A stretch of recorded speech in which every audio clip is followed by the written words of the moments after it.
زمانہ وہ تجھ میں آرام فرما رہے ہیں،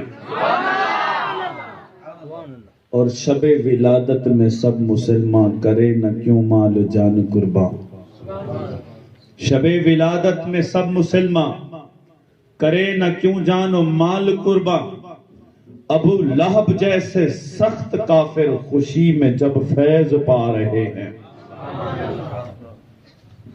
اللہ تبارک و تعالیٰ کا شکر ہے، اور جتنا شکر ادا کیا جائے کم ہے، کہ ہمارے ایوب بھائی نے اور ان کے جو کزن وغیرہ جو بھی ہے اس گھر والے، انہوں نے اس محفل کا اہتمام کیا ہے، اور اللہ تبارک و تعالیٰ نے ہمیں آنے کی سعادت عطا فرمائی ہے، کیونکہ محبوب کی محفل کو محبوب سجاتے ہیں، آتے ہیں وہی جن کو سرکار بلاتے ہیں۔ وہ لوگ خدا شاید قسمت کے سکندر ہیں جو سرور عالم کا میلاد مناتے ہیں۔ اور الحمدللہ عز و جل اللہ تبارک و تعالیٰ کا جتنا شکر ادا کیا جائے کم ہے، کہ اللہ تبارک و تعالیٰ نے ہمیں میلاد منانے والوں میں پیدا فرمایا ہے، ہمیں مسلک کے حق اہل سنت و جماعت میں پیدا فرمایا، اور ہمیں ایک سچا کھرا قرآن و حدیث کے مطابق صحابہ کرام کے طریقے کے مطابق عقیدہ عطا فرمایا ہے۔ ہم تو ادب والے ہیں، نسبت والے ہیں، اور میں کہتا رہتا ہوں ہمیں کسی فرقہ بازی میں پڑھنے کی ضرورت نہیں، کیونکہ الحمدللہ ہم فرقہ نہیں ہیں، ہم جماعت والے ہیں، ہم پوری جماعت ہیں، فرقے نہیں ہیں۔ الحمدللہ عز و جل ہم سواد اعظم ہیں، اور میرے آقا نے فرمایا اتبعوا سواد الاعظم، سواد اعظم کی پیروی کرو، جماعت کی پیروی کرو، جماعت کے ساتھ مربوط رہو۔ ہم تو ادب سکھانے والے ہیں، ادب کرنے والے ہیں، ادب کرانے والے ہیں۔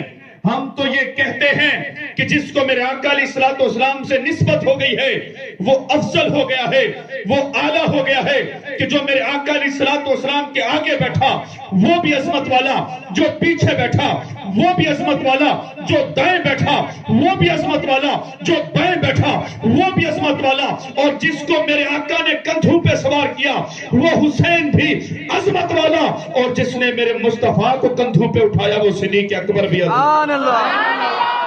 نعرہ تکبیر، نعرہ رسالت، نعرہ خلافت، نعرہ حیدری۔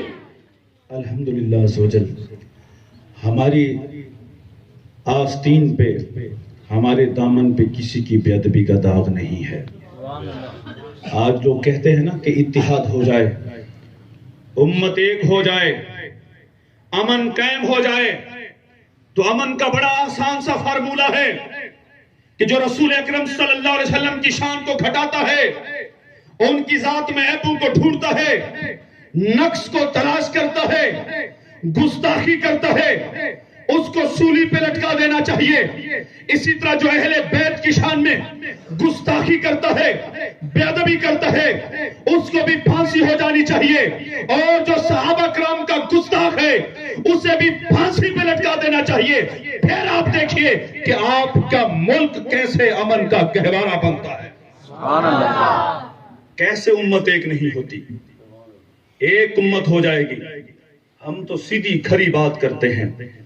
اتحاد امت کا چورن بیچنے والوں، اتحاد امت کا درس دینے والوں، اور رسول اکرم صلی اللہ علیہ وسلم کی عزت و ناموس پہ پہرا دیتے ہیں، ان کے ادب کی بات کرتے ہیں، ان کے تعظیم کی بات کرتے ہیں، ان کے مقام کی بات کرتے ہیں، ان کے مرتبے کی بات کرتے ہیں، پھر دیکھتے ہیں کہ امت کے اندر کیسے اتحاد اور امن قائم ہوتا ہے۔ صرف چورن بیچنے سے کچھ نہیں ہوتا کہ سامنے سے کچھ ہو اور پیچھے کچھ ہو۔ تو آج اسی چیز کو لے کے ہم چل رہے ہیں کہ مسلک حق اہل سنت و جماعت کتنا پیارا عقیدہ ہے اور کتنا خوشبودار عقیدہ ہے، کتنا مسکراتا ہوا ہنستا بستا چہرہ لے کے سنی بیٹھتا ہے، جب اس کے سامنے میرے آقا علیہ الصلوۃ والسلام کی عظمت اور ناموس کی بات ہوتی ہے، صحابہ کرام کی عظمت و ناموس کی بات ہوتی ہے، اہل بیت اطہار کی عظمت و ناموس کی بات ہوتی ہے، ہم تو سیدھا سیدھا کہتے ہیں کہ تیری نسل پاک میں ہے بچہ بچہ نور کا، تو ہے عین نور، تیرا سب گھرانہ نور کا۔ اور ساتھ میں یہ بھی کہتے ہیں کہ ناریوں کا دور تھا، دل جل رہا تھا نور کا، تم کو دیکھا اے عمر تو ہو گیا ٹھنڈا کلیجہ نور کا۔ اور یہ بھی کہتے ہیں کہ نور کی سرکار سے پایا تو شالہ نور کا، ہو مبارک تم کو ذوالنورین جوڑا نور کا۔ سبحان اللہ، سبحان اللہ۔ الحمدللہ عز و جل، ہم صحابہ کرام کی بھی عظمت کے دائی ہیں اور اہل بیت اطہار کی بھی عظمت کے دائی ہیں۔ سیدھا سا ہم نے فارمولہ دے دیا ہے، جب ایسا قانون بن جائے گا ہمارے ملک میں خود بخود امن قائم ہو جائے گا، خود بخود اتحاد ہو جائے گا، خود بخود امت ایک بن جائے گی۔ آپ میرے سامنے میرے صدیق اکبر کو برا بھلا کہتے رہے، میرے سامنے نبی کے علم غیب پہ اعتراض کرتے رہے، نبی کی نورانیت کو چھیڑتے رہے، نبی کے حاضر و ناظر ہونے کو چھیڑتے رہے، نبی علیہ الصلوۃ والسلام کے خیال کو نماز میں معاذ اللہ برا خیال کہتے رہے، اور پھر کہتے رہے اتحاد بھی ہونا چاہیے، امت ایک بھی ہو جائے۔ ایسا کبھی نہیں ہو سکتا۔ اگر اتحاد چاہتے ہیں تو آئیے ایک دوسرے کے مقدسات کا احترام کرتے ہیں، اہل بیت اطہار کا بھی احترام کرتے ہیں، صحابہ کرام کا بھی احترام کرتے ہیں، اور نبی اکرم صلی اللہ علیہ وسلم کی عزت و ناموس میں بھی پہرے دیتے ہیں۔ آج الحمدللہ عز و جل ہم یہاں پہ نبی اکرم صلی اللہ تعالی علیہ وسلم کے میلاد کی محفل میں شریک ہیں اور خوشی منا رہے ہیں، کیونکہ نثار تیری چہل پہل پر ہزاروں عید ربیع الاول، کہ ہوتے کہاں خلیل و بنا کعبہ و مینا، لولاک والے صحبی سب تیرے در کی ہے، کعبے کا نام تک نہ لیا طیبہ ہی کہا، پوچھا تھا ہم سے جس نے کہ نہضت کدھر کی ہے، اور طیبہ میں مر کے ٹھنڈے چلے جائیے آنکھیں بند، سیدھی سڑک یہ شہر شفاعت نگر کی ہے۔ یہی پہ بعض لوگ ایسے بھی آ جاتے ہیں، کھڑے ہو جاتے ہیں کہ 12 ربیع الاول کو خوشی کہے کی، کس چیز کی؟ 12 ربیع الاول کو وصال بھی تو ہے، تو وصال میں غم ہونا چاہیے نہ کہ خوشی ہونی چاہیے۔ تم کہاں سے خوشی مناتے ہو؟ ایک طرف نبی علیہ الصلوۃ والسلام دنیا سے تشریف لے کے جا رہے ہیں، تم جھنڈے لہرا رہے ہو۔ نبی علیہ الصلوۃ والسلام دنیا سے تشریف لے کے جا رہے ہیں، تم چراغاں کر رہے ہو۔ نبی علیہ الصلوۃ والسلام دنیا سے تشریف لے کے جا رہے ہیں، تم مرحبا کے نعرے لگا رہے ہو، تو خوشی کس چیز کی؟ غم ہونا چاہیے۔ پہلی بات تو یہ ہے، میں کلیئرلی کہتا ہوں، ذمہ داری کے ساتھ کہتا ہوں، کوئی مائی کا لال آج تک ایسا پیدا نہیں ہوا جو 12 ربیع الاول کو میرے آقا کی وفات ثابت کر کے دکھائے۔ صرف کہنے کی بات نہیں ہے۔ آئیے میں آپ کو ایک تاریخی حقیقت اور حدیث پاک کی طرف توجہ دلاتا ہوں، ذہنوں کو کھول کے بیٹھیے گا۔ حجت الوداع آخری خطبہ ہے میرے آقا کا، آخری حج ہے۔ میرے آقا نے ایک ہی حج فرمایا، پہلا اور آخری حج۔ حجت الوداع پہ خطبہ دے رہے ہیں، جمعے کا دن ہے، فرمایا الیوم اکملت لکم دینکم، آج کے دن میں نے تمہارے لیے تمہارا دین مکمل کر دیا ہے۔ میرے آقا علیہ الصلوۃ والسلام پیدا بھی پیر والے دن ہوئے، سوموار کے دن۔ آپ کا وصال بھی پیر والے دن ہے، یعنی سوموار کے دن ہے۔ اس پہ سب کا اتفاق ہے، اور یاد رکھیے گا یہ اصول ہے کہ جو نبی جس دن دنیا میں تشریف لاتا ہے اسی دن ہی اس کا وصال ہوتا ہے۔ فرمایا ان من افضل ایامکم یوم الجمعۃ، بے شک تمہارے دنوں میں سب سے افضل دن جمعہ کا دن ہے۔ یوم فیہ ولد آدم علیہ السلام، کیونکہ اس دن آدم علیہ السلام کو پیدا کیا گیا ہے۔ فرمایا وفیہ قبض، اسی دن آدم کو وفات بھی دی گئی ہے۔ وفیہ نفخۃ وفیہ صیقۃ، اسی دن سور بھی پھونکا جائے گا، اسی دن قیامت بھی قائم ہوگی۔ فرمایا الجمعۃ عید للمؤمنین، جمعہ مومنوں کے لیے عید کا دن ہے۔ فرمایا جمعہ تمام دنوں کا سردار ہے، مسلمانوں کی اس جمعہ میں عید ہوتی ہے۔ اب بتائیے جس دن نبی تشریف لائے آدم علیہ السلام، اس دن تو عید سمجھ میں آتی ہے، جس دن دنیا سے تشریف لے کے جا رہے ہیں اس دن عید کیسے آ گئی؟ اس دن عید کیسے؟ تو سمپل سی بات ہے کہ جب نبی علیہ الصلوۃ والسلام تشریف لاتے ہیں تو خوشی ہوتی ہے اس قوم کے لیے، اس امت کے لیے جس کی طرف نبی کو بھیجا جا رہا ہے، مبعوث کیا جا رہا ہے، اور وصال ہے وصل سے، یعنی ملاقات کرنا، ملنا۔ آئیے بلال حبشی سے پوچھتے ہیں، آخری وقت ہے، بیوی کہتی ہے غمی کی بات، ہم سے رخصت ہوئے جا رہے ہیں۔ آپ فرماتے ہیں غمی کی بات نہیں بلکہ خوشی کی بات ہے، میں اللہ اور اس کے رسول سے ملاقات کے لیے جا رہا ہوں، ملنے کے لیے جا رہا ہوں۔ تو وصال خوشی ہے اس نبی کے لیے جس نبی کو امت کی طرف بھیجا جاتا ہے۔ اس نے فرمایا یہ عید کا دن ہے۔ جب یہودی حضرت عمر فاروق اعظم رضی اللہ تعالیٰ عنہ کی بارگاہ میں آتا ہے، کہتا ہے جس دن آپ کے اوپر یہ آیت نازل ہوئی الیوم اکملت لکم دینکم، یعنی نبی اکرم صلی اللہ علیہ وسلم کے اوپر، اگر ہمارے دین میں ایسا ہوتا تو ہم اس کو عید مناتے کہ ہمارا دین مکمل ہو گیا ہے، ہمارا دین مکمل ہو گیا۔ فرمانے لگے تم ایک عید مناتے، ہم دو عیدیں مناتے ہیں۔ ایک تو وہ حج کا دن تھا، ویسے مسلمانوں کی عید ہے، پھر اس پر ترا یہ کہ جمعے کا دن تھا، فرمایا جمعہ بھی مسلمانوں کے لیے عید کا دن ہے۔ اب اس کنسپٹ کو ذہن میں رکھیے کہ جمعے کا دن آخری حج، اور حج ہوتا ہے 10 ذی الحج کو، اس کے بعد ذی الحج کے 20 دن ہیں، پھر محرم کا مہینہ ہے، سفر کا مہینہ ہے، اس کے بعد ربیع الاول کی آمد ہے۔ میرے آقا کا وصال ہو جاتا ہے اسی ربیع الاول میں، پیر کے دن۔ کون سے دن میں ذرا بولیے؟ پیر کے دن وصال ہو جاتا ہے۔ اب آپ دیکھیے اسلامی مہینہ یا 29 دن کا ہوگا یا 30 دن کا ہوگا، نہ 31 کا ہوگا نہ 28 کا ہوگا۔ اب ذرا ذی الحج کی تاریخیں اٹھا کے دیکھیے، اگر آپ ذی الحج کے 30 دن کرتے ہیں، باقی دونوں کے بھی 30 دن کر دیں، اگر اس کے 29 کرتے ہیں باقیوں کے بھی 29 کر دیں، اگر ایک کا 30 باقی دو کے 29 یا دو کے 29 ایک کا 30، تاریخ کو آپ ادھر سے پلٹیں ادھر سے پلٹیں، کیلنڈر بنا لیں، ذرا سوچ لیں، دیکھ لیں، تاریخ کو جتنا بھی پلٹیں گے آپ کبھی بھی 12 ربیع الاول کو سوموار کا دن ثابت نہیں کریں۔ بھلے جتنے بھی تاریخ کے اوراق آپ پلٹتے رہیں، جتنا بھی تاریخ کو گھماتے رہیں، 29 دن بنائیں، 30 بنائیں، دو تینوں 30 بنا دیں، تینوں 29 بنا دیں، 2 29 1 30، 2 30 1 29، جو بھی آپ کرتے رہیں کیلنڈر اٹھا کے دیکھ لیجئے گا صبح جا کے، 12 ربیع الاول کو پیر کا دن کبھی آ ہی نہیں سکتا۔ تو پتہ چلا یہ تاریخی ڈھکوسلا دیا ہوا ہے امت کو گمراہ کرنے کے لیے کہ 12 ربیع الاول کو آپ کا وفات بھی ہے، وصال بھی ہے، تو خوشی کس چیز کی؟ تو ایک کنسپٹ اور بھی کلیئر ہونا چاہیے۔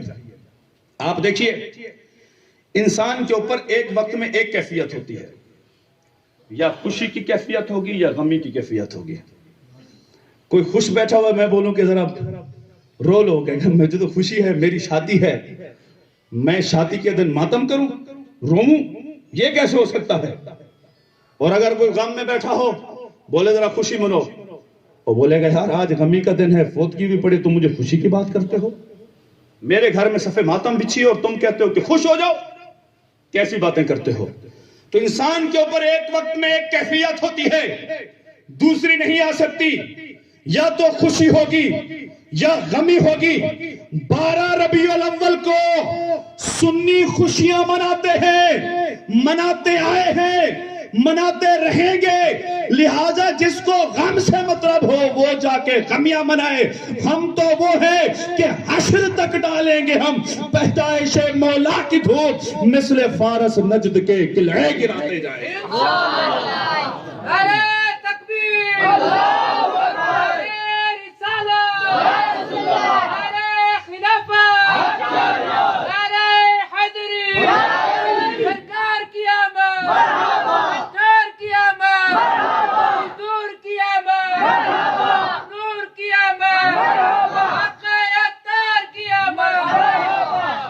اور دیکھیے 12 ربیع الاول کا دن آتا ہے، حضرت آمینہ فرماتی ہیں میں نے دیکھا گھر میں فرشتوں کا جلوس آیا ہوا ہے، حوران بہشت کا جلوس آیا ہوا ہے، پاک بیویاں آ کے مبارکباد دے رہی ہے، انبیاء کرام آ کے مبارکباد دے رہے ہیں، ذرہ ذرہ آفتاب بنا ہوا ہے، صحرا گلاب بنے ہوئے ہیں، اور وہ آتش کدا جو جل رہا تھا ہزاروں سالوں سے وہ بجھ جاتا ہے، بت تھر تھرا کے گر پڑتے ہیں۔ کعبۃ اللہ کو بھی وجد آ جاتا ہے کہ مجھ کو بتوں سے پاک کرنے والا آ گیا ہے، پوری کائنات خوشیاں منا رہی ہے، پوری کائنات خوشی میں ڈوبی ہوئی ہے، پوری کائنات کے اوپر خوشی کی کیفیت ہے۔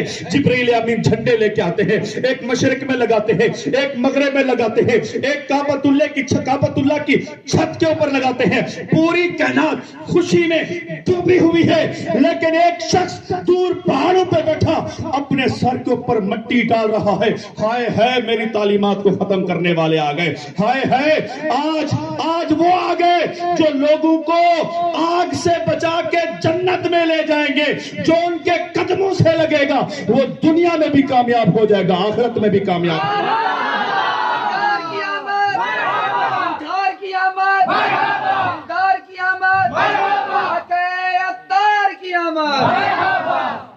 اور وہ کون ہے؟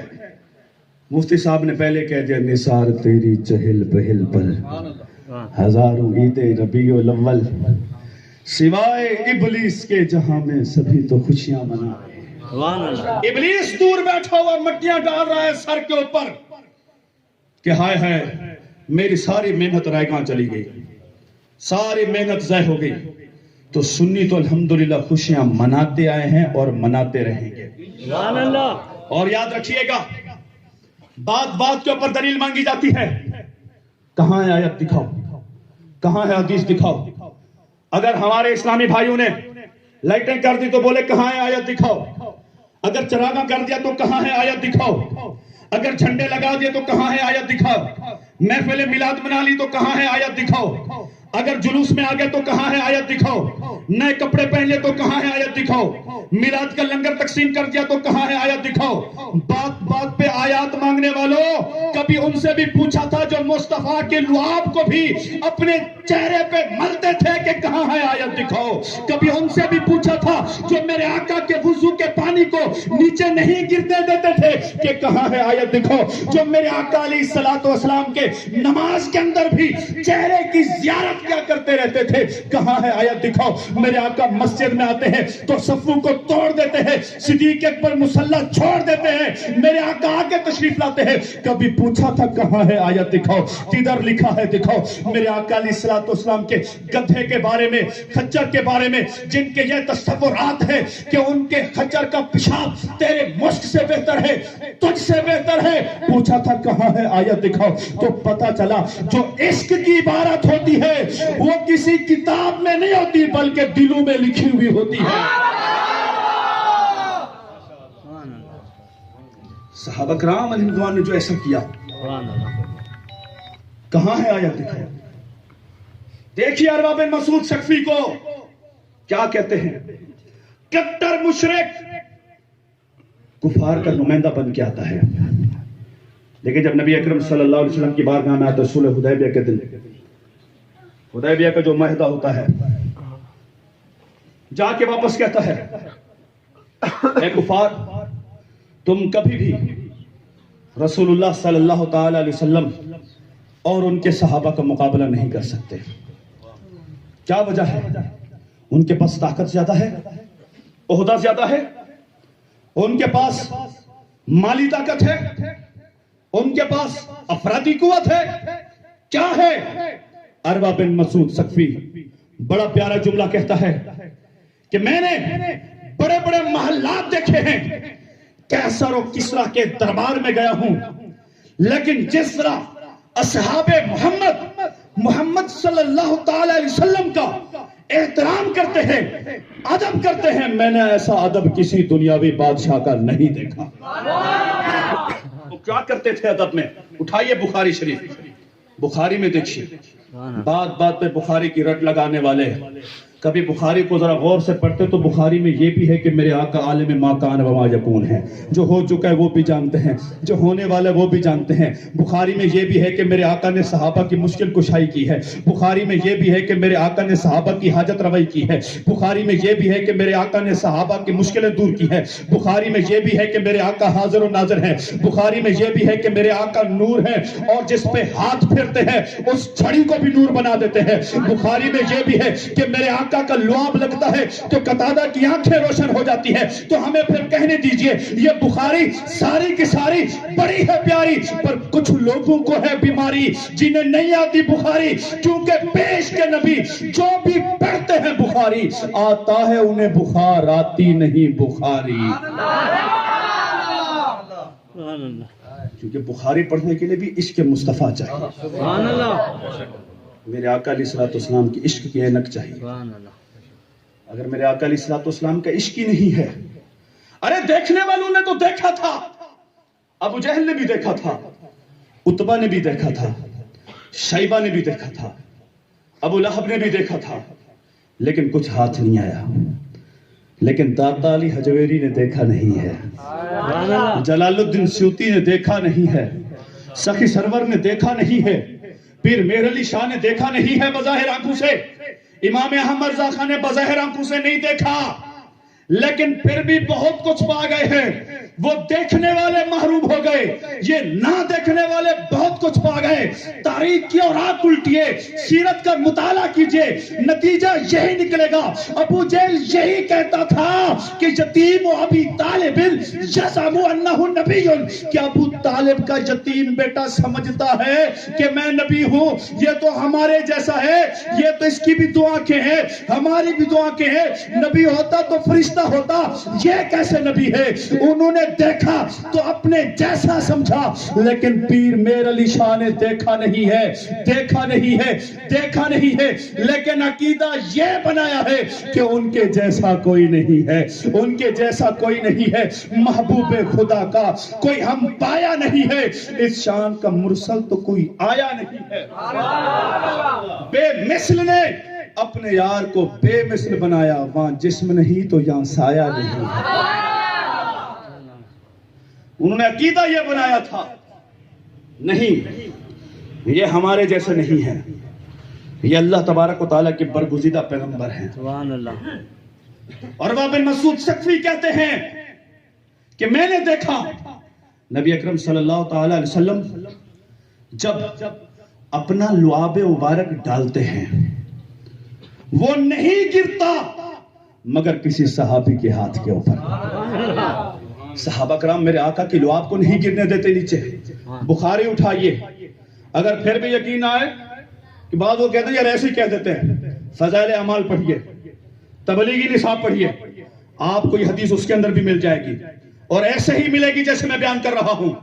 صحابہ کرام میرے آقا علیہ السلام کا، ابھی ہمارے علماء نے نبی اکرم صلی اللہ تعالی علیہ وسلم کے ادب اور احترام، آپ کی جسمانی نفاست کے حوالے سے کچھ گفتگو کی، تو لوگوں نے فیس بک، سوشل میڈیا پہ، وہ فیس بک کی مفتیان جن کو نماز کے وضو کے فرائض نہیں معلوم ہوتے، فیس بک پہ بیٹھ کے مفتی بنے ہوتے ہیں، بڑا پروپیگنڈا کیا۔ انہی کے لوگوں نے اپنی فضائل اعمال میں لکھا کہ حضرت عثمان نے نبی اکرم صلی اللہ علیہ وسلم کا خون نیچے نہیں گرنے دیا بلکہ منہ لگا کے اسے پی لیا ہے۔ کہاں کی باتیں کرتے ہو آپ لوگ؟ دین کو سیکھیے، پہلے دین کو سمجھیے، علماء سے تعلق رکھیے، علماء سے مربوط رہیے، علماء کی صحبت میں بیٹھیے، سیکھیے، پھر گفتگو کیجیے، وگرنہ ایسا نہ ہو کہ پتہ بھی نہ چلے اور سارے اعمال اکارت و برباد ہو جائے۔ متفقہ عقیدے ہیں، صرف اہل سنت کا نہیں، تمام مکاتب فکر کے متفقہ عقیدے ہیں، اس کے اوپر بھی گفتگو کر رکھی ہوتی ہے۔ جی میری عقل میں نہیں آتا، عقل والی بات ہر جگہ پہ نہیں چلتی، کہیں پہ عشق بھی فیصلے کرتا ہے، عشق بھی فیصلے کرتا ہے۔ اب دیکھیے ہاتھوں میں لے لیا ہے تو یہاں تک تو سمجھ میں آ رہا تھا، ہاتھ پہ لے لیا، یہیں پہ بس نہیں۔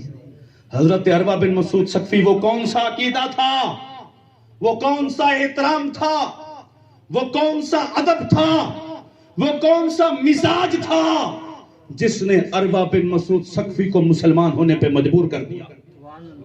وہ مزاج، وہ عقیدہ، وہ ادب، وہ احترام اگر آپ کو ملے گا تو اہل سنت و جماعت میں ملے گا۔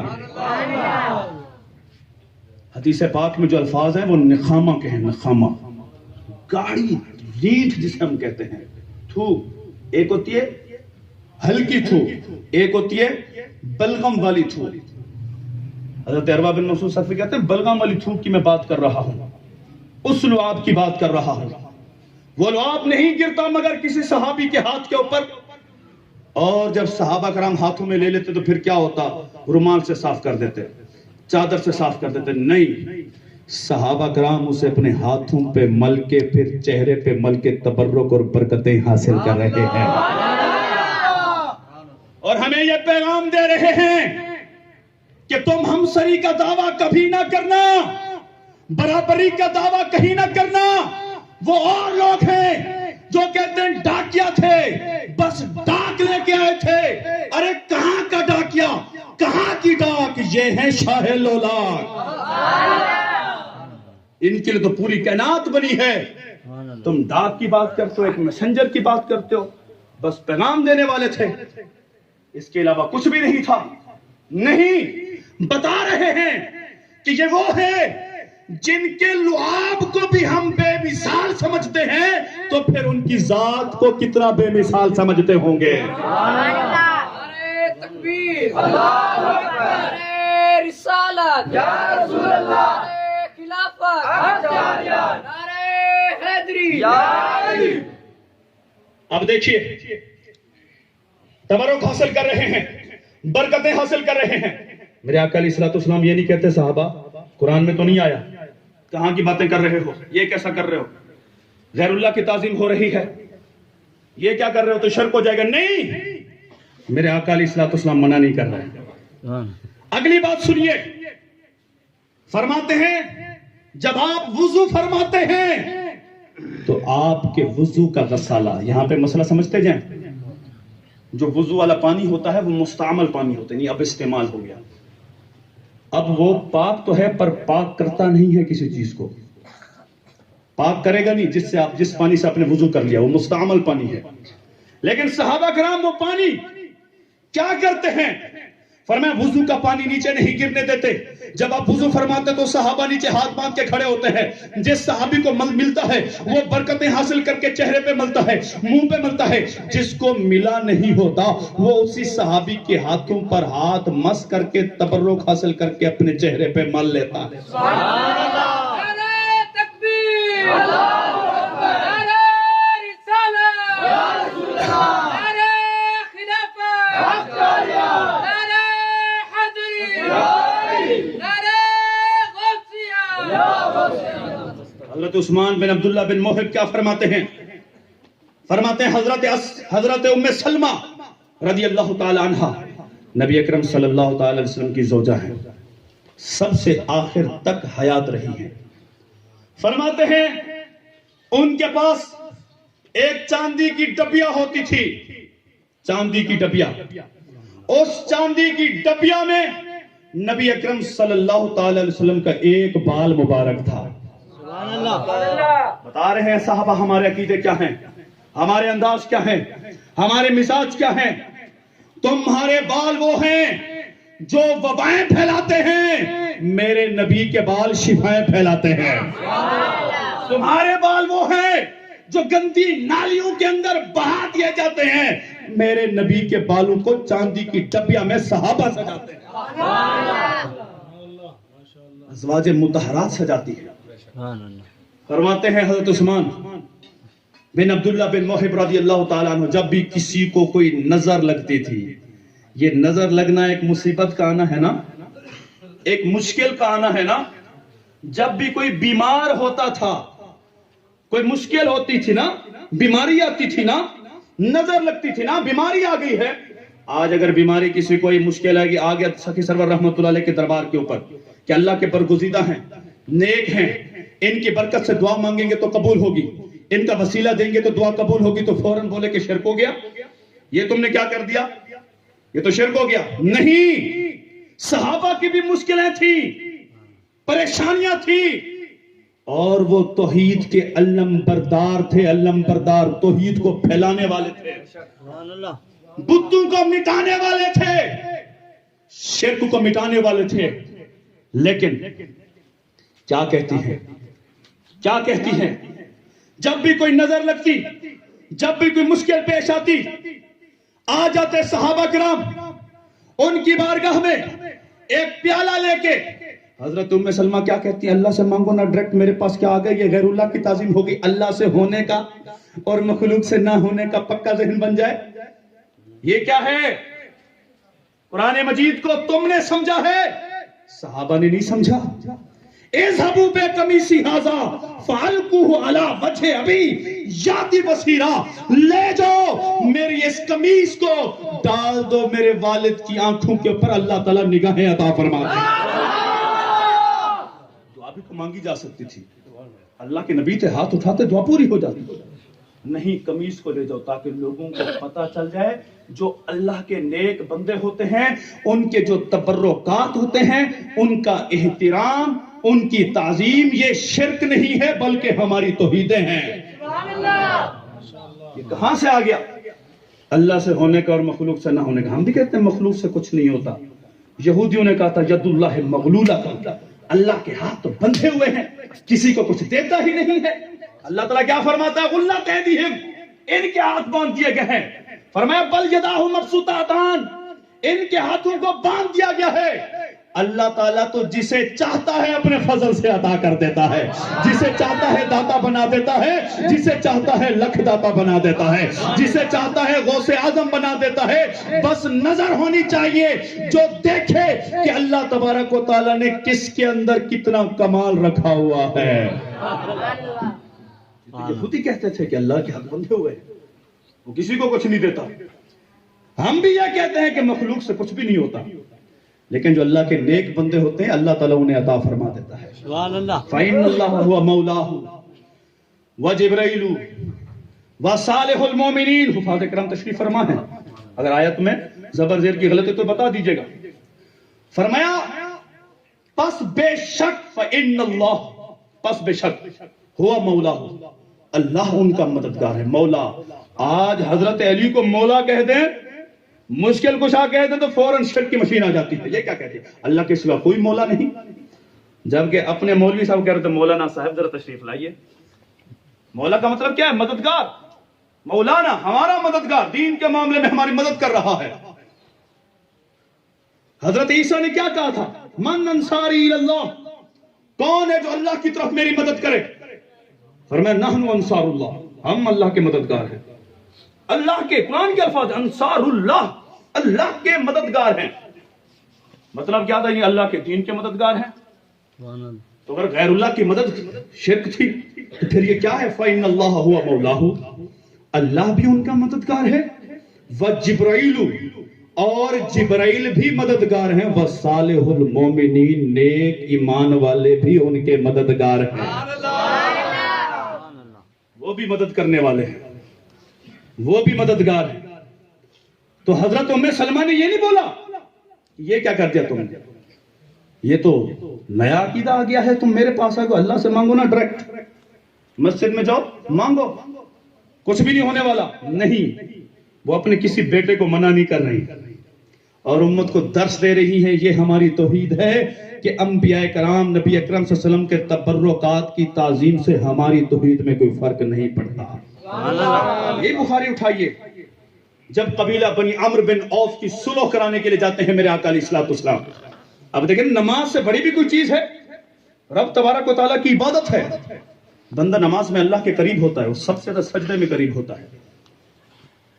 تھوڑا سا لیٹ ہوئے, صحابہ کرام نے نماز پڑھنا شروع کی, کیونکہ اس وقت کوئی فون وغیرہ یہ تو نہیں ہوتا تھا کب تک آ رہے ہیں, تھوڑا انتظار کیا, پھر نماز پڑھنا شروع کر دی. بخاری شریف ہے, نماز ابھی شروع ہے, میرے آقا تشریف لے آتے ہیں, میرے آقا علیہ الصلوۃ والسلام تشریف لے آتے ہیں. کیا ہوتا ہے, یہ نماز ہے, اور ایسی نماز پڑھتے تھے صحابہ کہ اگر میخ بھی گاڑ دی جائے انہیں پتہ نہیں چلتا تھا اپنی نماز کی حالت میں. لیکن وہ کون سی محبت اور کون سی عشق و مستی تھی جس نے خبر دی کہ مصطفیٰ تشریف لے آئے ہیں؟ وہ کون سی خوشبو تھی؟ فضا یہ بتاتی ہے کہ حضور آتے ہیں، آپ تشریف لے آئے ہیں۔ صحابہ کرام نے کیا کیا؟ نماز کی ہی حالت میں اپنی صفوں سے پیچھے ہٹنا شروع کر دیا، صفوں سے ہٹتے گئے پیچھے۔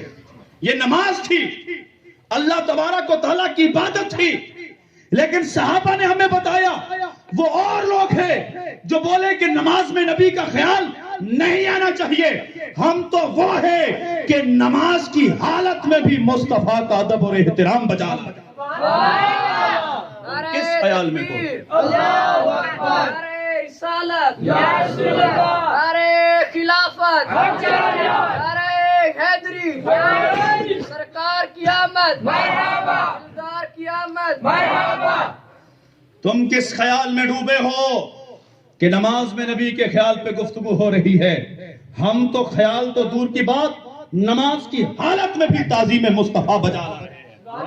اور جب آخری وقت صدیق اکبر رضی اللہ تعالیٰ عنہ کو مصلی امامت پہ کھڑا کیا، صحابہ کرام نمازیں پڑھ رہے ہیں، صحابہ کرام کہتے ہیں نبی اکرم صلی اللہ تعالی علیہ وسلم نے دیکھنے کے لیے کہ میرے صحابہ کیا کر رہے ہیں، پردہ ہٹایا اپنے حجرے مبارک سے، دیکھا، فرماتے ہیں کہ چہرے کی ضیاء ہی اتنی تھی، روشنی ہی اتنی تھی، ہمیں خبر چلی کہ مصطفیٰ اٹھا دو پردہ دکھا دو چہرہ کے نور باری حجاب میں ہے، زمانہ تاریک ہو رہا ہے کہ مہر کب سے نقاب میں، جلی جلی بو سے اس کی پیدا ہے سوزش عشق چشمے والا، کباب آہو میں بھی نہ پایا مزہ جو دل کے کباب میں ہے۔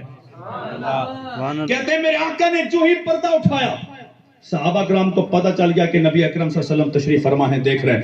اب دیکھیے حجرہ مبارک پیچھے ہے، صحابہ آگے ہیں، کہتے ہیں ہم نے رخوں کو پھیر لیا اور نبی اکرم صلی اللہ علیہ وسلم کا دیدار کرنا شروع کر دیا۔ صحابہ کہتے ہیں وہ تم ہو جو مثلیت کے دعوے کرتے ہو، ہمارے آقا کا چہرہ ایسے لگ رہا تھا جیسے قرآن کا ورق ہو، قرآن کا ورق ہو۔ صحابہ کہتے ہیں ہم پریشان ہو گئے کہ نماز مکمل کریں یا دیدار مصطفیٰ کریں۔ نماز مکمل، بخاری شریف کی حدیث آپ کے سامنے پیش کر رہا ہوں، نماز مکمل کریں یا دیدار مصطفیٰ کریں۔ کہتے ہیں پھر ہم نے فیصلہ یہ کیا کہ نماز اگر قضا ہوگی تو پھر ادا ہوگی، لیکن نگاہوں کی قضا پھر نہیں ادا ہوگی۔ ہم نے نماز چھوڑ کے مصطفیٰ کا دیدار کیا، پھر میرے آقا علیہ السلام نے پردہ ڈالا، تو یہ پردہ پھر آج تک قائم ہے۔ میرے آقا علیہ السلام نے اس کے بعد وصال فرما لیا۔ یہ ہیں صحابہ کرام کے انداز، یہ ہیں ان کے عقیدے، یہ ہیں ان کے آداب، یہ ہیں ان کے احترام، یہ جو مزاج ہے۔ آج دیکھیے میرے آقا علیہ السلام تشریف فرمائے، بخاری شریف کی حدیث میں پاک ہے، ایک شخص جنگ میں لڑ رہا ہے، بڑا تیزی سے لڑ رہا ہے، صحابہ اس کی تعریف کر رہے ہیں، میرے آقا فرماتے ہیں الی النار، جہنمی ہے۔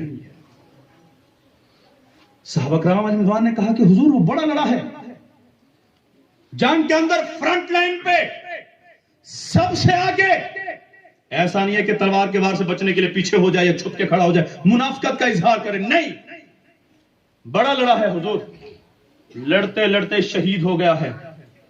میرے آقا نے فرمایا الی النار، جہنمی ہے۔ کیا ہے بولیے نا سارے، تھک گئے ہیں میرے خیال میں، اپنے عقیدے کو واضح کیجئے، سیدھی بات۔ ہمارے پاس ایسا پیارا عقیدہ ہے اور ایسا پیارا ہمارا مسلک ہے کہ جو قرآن و حدیث سے ثابت ہے، کاش ہمارے وکیل بھی مضبوط ہوں جو ہم تک پہنچائیں۔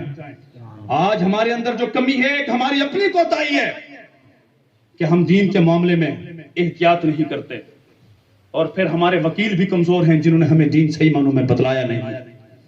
ذرا دیکھیے، یہ بخاری پڑھ رہا ہوں آپ کے سامنے، میں بخاری سے باہر ہی نہیں ابھی تک، بخاری شریف ہے یہ۔ اب دیکھیے فرمایا الی النار، جہنمی ہے۔ صحابہ کہتے ہیں ہم بڑے حیران ہوئے، بڑا فرنٹ پہ لڑا، آگے لڑا، لیکن جہنمی ہے۔ فرمایا قریب تھا کہ کچھ شک میں مبتلا ہو جاتے کہ یہ کیا، لڑا بھی سب سے آگے لیکن پھر بھی جہنمی۔ میرے مصطفیٰ نے بتا دیا کہ دیکھ لینا، بعض لوگ ایسے ہوتے ہیں ان کے جو اعمال ہوتے ہیں وہ تو جنتیوں والے ہوتے ہیں، لیکن جنتی ہوتے نہیں ہیں۔ جنتی ہونا ایک الگ بات ہے، جنتیوں والے اعمال کرنا ایک الگ بات ہے۔ فرمایا جہنمی ہے۔ صحابہ کرام کہتے ہیں ہم حیران پریشان، میرے آقا نے پہلے ہی بتا دیا جہنمی ہے، اور پھر ہم نے جنگ میں دیکھا سب سے آگے لڑا، لڑتے لڑتے جان دے دی، پھر بھی جہنمی ہے۔ اب ایسی بات جب کوئی سنی سنتا ہے تو یقین کیجئے چہرے پہ مسکراہٹ آ جاتی ہے کہ میرے آقا کا علم ثابت ہو گیا، میرے آقا کی عظمت ثابت ہو گئی۔ اور اگر کسی کے چہرے پہ 12 بجے ہے ثابت نہ ہوتا، ہائے ہے یہ چیز نہ، یہ عظمت کی بات نہ ہوتی، بھائی اتنا ہوتا، یہ کہاں کی بات کر دی، تو سمجھ لیجئے کہ دل میں وہ چیز ہے جو صحابہ کے دل میں نہیں تھی۔ فرماتے جہنمی ہے۔ اتنے میں ایک صحابی آگے بڑھتے، یا رسول اللہ میں گواہی دیتا ہوں کہ آپ اللہ کے سچے رسول ہیں، کیونکہ جب سے آپ نے یہ کہا کہ جہنمی ہے، میں نے دیکھا، میں نے سوچا کہ آخر دیکھوں اس کے اندر جہنمی کی کون سی علامت ہے، وجہ کیا ہے۔ کہتے ہیں میں اس کے ساتھ ساتھ ہو لیا، وہ آگے لڑا میں آگے گیا، وہ پیچھے آیا میں پیچھے آیا، وہ دائیں تو میں دائیں، وہ بائیں تو میں بائیں، میں سارے ماحول کے اندر اس جنگ کے نقشے میں اس کی حرکتوں کو دیکھتا رہا کہ وہ کر کیا رہا ہے، وہ کرتا کیا ہے۔ کہتے ہیں اس نے فرنٹ لائن پہ لڑا ہے، وہ آگے آگے لڑا ہے، اس کو 70 سے 80 زخم لگے ہیں۔ زخم کھانے کے بعد جب آیا ہے تو زخم برداشت نہیں کر سکا، زخم کی تکلیف نہیں سہ سکا، زبان پہ شکوہ رنج و علم لے کے آیا ہے۔ وہ میرے آقا کے صحابہ تھے، تپتی دیگوں میں ڈالے گئے، تلواروں کے ساتھ کاٹے گئے، گھر بار لٹے، لیکن زبان پہ شکوہ رنج و علم لایا نہیں کرتے، نبی کے نام لیوا غم سے گھبرایا نہیں کرتے کہ جے سونا میرے دکھ چرازی تے سکھ نو میں چولہے پاواں، کہ جان ہے عشق مصطفیٰ روز فضوں کرے خدا، جس کو ہو درد میں مذاب و ناز دوا اٹھائے۔ کہتے میں نے دیکھا وہ ایک سائڈ پہ ہوا اور اس نے اپنی ہی تلوار سے خودکشی کر کے اپنی جان لے لی۔ جب صحابی نے یہ کہا، میرے آقا علیہ الصلوۃ والسلام فرط مسرت سے جھوم اٹھے اور نعرہ لگایا، اشہد اللہ الہ الا اللہ وَأَشْهَدُ أَنِّي رَسُولُ اللَّهِ، میں گواہی دیتا ہوں کہ اللہ تبارک و تعالیٰ ایک ہے، اور میں گواہی دیتا ہوں کہ میں اللہ کا سچا رسول ہوں۔ یہ خوشی کس بات کے اوپر تھی؟ صحابہ کرام علیہ رضوان کا نعرہ لگانا کس بات کے اوپر تھا؟ ذرا دیکھیے، آج کے ماحول کا کوئی شخص ہوتا تو بولتا کاش نہ ثابت ہوتا میرے آقا کا علم غیب، کاش نہ ہوتا، وہ ان لوگوں نے کہا تھا۔ یہاں پہ بیٹھ کے تو جنت کی خبریں سنا رہے ہیں، اپنی اونٹنی کا پتہ نہیں کہ اونٹنی کہاں پہ گم ہے۔ میرے آقا نے منبر بچھوایا، منبر پہ کھڑے ہو کے آپ نے فرمایا، سلونی عما شئتم، پوچھو مجھ سے جو چاہتے ہو آج۔ تو پتہ چلا نبی اکرم صلی اللہ تعالی علیہ وسلم کی ذات کے اوپر جب اعتراض ہو تو منبر بچھا کے میرے آقا کی عظمت کو بیان کرنا خود میرے مصطفیٰ کا طریقہ ہے۔ آج آپ دیکھیں، آج کے ماحول میں سنیوں کی جب بھی کوئی کانفرنس ہوگی، جب بھی کوئی محفل ہوتی ہے، جب بھی کوئی ایسا معاملہ ہوتا ہے تو اس میں کوشش یہ ہوتی ہے کہ مصطفیٰ کی عظمت کو ثابت کیا جائے۔ سبحان اللہ۔ صحابہ نے ثابت کیا، اشہد اللہ الہ الا اللہ واشہد ان محمد رسول اللہ، میں گواہی دیتا ہوں کہ آپ کی بات بالکل سچی ہے کہ یہ فرنٹ پہ تو لڑا ہے لیکن مر گیا ہے خودکشی کر کے۔ صحابہ ثبوت ڈھونڈتے رہے کہ میرے آقا نے جو کہہ دیا ثابت ہو کسی طریقے سے۔ جب حضرت جابر رضی اللہ تعالیٰ عنہ آتے ہیں، یا رسول اللہ قرضہ بڑا ہے، قرض خواہ تنگ کر رہے ہیں، میرے پاس ایک ہی باغ ہے، میں نے کہا سارا باغ لے لو، لیکن معاف نہیں کرتے۔ وہ کہتے نہیں قرضہ لے کے رہیں گے۔ میرے آقا نے فرمایا ابو بکر عمر کو بلاؤ، سیدنا صدیق اکبر اور فاروق اعظم کو بلایا گیا، فرمایا چلو باغ کے اندر جتنی بھی کھجوریں ساری اکٹھے کرو۔ کھجوریں اکٹھی کی، فدعا علیہ بالبرکات، میرے آقا اس کھجور کے ڈھیر کے اوپر تشریف لے اور اس پر برکت کی دعا فرما دی۔ فرمایا بلاؤ اپنے قرض خواہوں کو، اٹھائیں قرضہ۔ وہ قرضہ پورا باغ جا رہا تھا، آدھا بھی نہیں ادا ہو رہا تھا، قرض خواہ راضی نہ ہوئے۔ میرے آقا نے فرمایا اب بولو ان کو لے جو اپنا قرضہ جس کا جتنا ہے۔ فرماتے ہیں سب قرض خواہوں نے اپنا قرضہ اٹھایا لیکن اس کے بعد بھی 3,500 کتنے 3,500 سیر کھجوریں حضرت جابر کے باغ میں ابھی تک موجود تھی 3,500 کھجوریں قرضے بھی ادا ہو گئے 3,500 کھجوریں ابھی بھی پڑی ہوئی ہے میرے آقا تو دعا کر کے چلے گئے حضرت جابر نے کہا کہ میں جا کے مصطفیٰ کو بتاؤں تو صحیح کہ آپ علیہ الصلوۃ والسلام نے جو دعا فرمائی ہے اللہ تبارک و تعالی نے اس کو پورا کیا ہے تشریف لاتے ہیں میرے آقا تشریف فرما اپنے حجرے کے اندر یا رسول اللہ قرضہ بھی ادا ہو گیا 3,500 سیر کھجوریں بچ بھی گئی ہیں میرے آقا علیہ الصلوۃ والسلام فوراً فرط مسرت سے اٹھتے ہیں اور اشہد اللہ الہ الا اللہ واشہد انی رسول اللہ سبحان اللہ نعرہ لگاتے ہیں اللہ کی وحدانیت کا اور اپنی رسالت کا آج دیکھیے اس ماحول کے اندر جب میرے آقا کی عظمت بیان ہوتی ہے ابھی سبحان اللہ کی آوازیں تھیں ابھی نعرے لگ رہے تھے میرے آقا کا طریقہ یہی ہے کہ جب میری عظمت ثابت ہو جاتی ہے تو میں خود جب نعرے لگاتا ہوں تو پھر سنی نعرے کیوں نہ لگائیں اور لوگ ہیں جو یہ کوشش کریں کہ ثابت کچھ نہ ہو کچھ کم ہونا چاہیے تھا ہائے کچھ ایسی بات مل جائے جسے کمی کی طرف آئیں نہیں میرے آقا نے نعرہ لگایا ہے کوئی پیغام دیا ہے کہ ثابت ہو گیا کہ جو میں نے رب تبارک و تعالیٰ سے امید رکھی تھی اللہ تبارک و تعالیٰ نے اس کو پورا کر دیا ہے اے جابر میں تمہیں دین سکھانے کے لیے بھی آیا ہوں تمہاری دنیاوی مشکلات کو بھی حل کرنے کے لیے آیا ہوں پھر کیا فرمایا حضرت جابر فرماتے ہیں جو حضرت جابر فرماتے ہیں مجھے رسول اکرم صلی اللہ علیہ وسلم فرمایا جاؤ ابو بکر و عمر کو بھی یہ سناؤ ابو بکر و عمر کو بھی یہ سناؤ توجہ کیجئے اس بات کے اوپر ابو بکر و عمر کو بھی بتاؤ کہ میری عظمت اور میری بزرگی یہ ہے تو پتہ چلا اپنی فضیلت اور عظمت کا اظہار لوگوں کے سامنے کرانا خود میرے مصطفیٰ کا بھی طریقہ ہے ان کو بھی بتاؤ جا کے کہ میری شان یہ ہے کہ میں نے دعا کی ہے تو کھجوریں پوری ہو گئی ہیں آج دیکھیے یہ ساری باتیں کہاں پائی جاتی ہیں کلیئرلی بات ہے یہ تو میں نے چند باتیں آپ سے عرض کی ہیں یقین کیجئے وقت کا اثر ہو گیا اگر ایک کرتے جائیں گے بخاری کی اتنی حدیث کا انبار ہے میرے مصطفیٰ کریم صلی اللہ علیہ وسلم کی عظمت کے اوپر